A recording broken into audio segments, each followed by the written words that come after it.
ഭർത്താവ് മരിച്ച് സെലിബ്രിറ്റിയായി ജീവിതം രക്ഷപ്പെട്ട കേരളത്തിലെ ഏക വനിത. എല്ലാം തള്ളിപ്പിടിച്ച് പുറത്ത് കാണിച്ചുള്ള ഉദ്ഘാടനങ്ങൾ ഒരു സമയത്ത് ട്രെൻഡായിരുന്നു.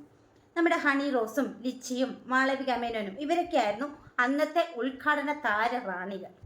ഇവരുടെയൊക്കെ കാലം കഴിഞ്ഞു. ഹണി റോസിന്റെ, മാളവിക മേനോന്റെ, ലിച്ചിയുടെ ഒക്കെ കാലം കഴിഞ്ഞു. ഹണി റോസിനെ, ലിച്ചിയെ, മാളവിക മേനോനെയൊക്കെ കടത്തി വെട്ടിക്കൊണ്ട് നമ്മുടെ രണാസുന മുന്നേറുകയാണ്.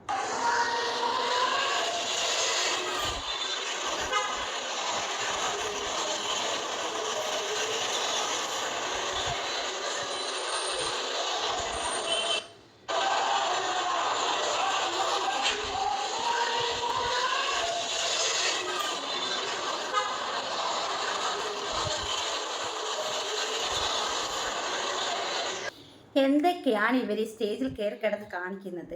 യാതൊരുവിധ ഉളുപ്പമില്ലെന്ന് ഇവർ പണ്ടേ തെളിയിച്ചതാണ്.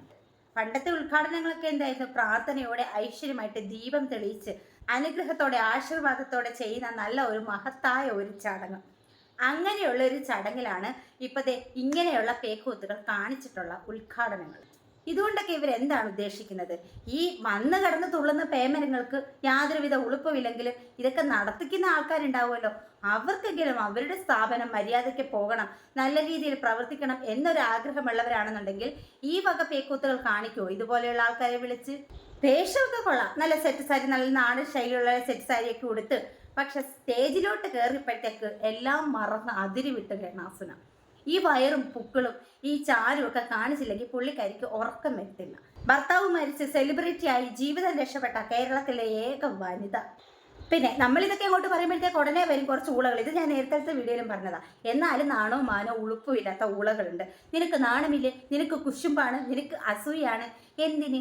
ഇവളുടെ ഈ വട കണ്ടിട്ടോ, അല്ലെങ്കിൽ ഇവിടെ ഈ ചാലി കാണിക്കുന്നത് കണ്ടിട്ടോ, അതോ ഈ സ്റ്റേജിൽ കയറി ഇങ്ങനെ കോമന് തുള്ളുന്നത് കണ്ടിട്ടോ? ഞങ്ങൾക്കാർക്കും ഒരു അസൂയ ഇല്ല ഹേ, കാരണം എല്ലാവർക്കും ഉള്ള സാധനമാണല്ലോ ഇതൊക്കെ. അപ്പൊ രേണുസുധിയുടെ ഈ സ്റ്റേജിൽ കയറിയുള്ള ഈ ഒരു കോമന തുള്ളൽ കണ്ടപ്പോഴത്തേക്ക് ഞാനൊന്ന് വിചാരിച്ചു പോയി, ഇതിനെക്കാട്ടിലും എത്രയോ ഭേദമായിരുന്നു നമ്മുടെ ആ ഹണി റോസും ആ ലിച്ചിയും ആ മാളവിക മേനോനൊക്കെ. അവർ വന്ന് ഉദ്ഘാടനം ചെയ്തങ്ങ് പോകും. പിന്നെ അവരുടെ ഡ്രസ്സിങ്ങും കാര്യം കുറച്ച് വൾഗറാണെന്നേ ഉള്ളായിരുന്നു. ഈ വക കോമന തുള്ളലൊന്നും സഹിക്കണ്ടല്ലോ.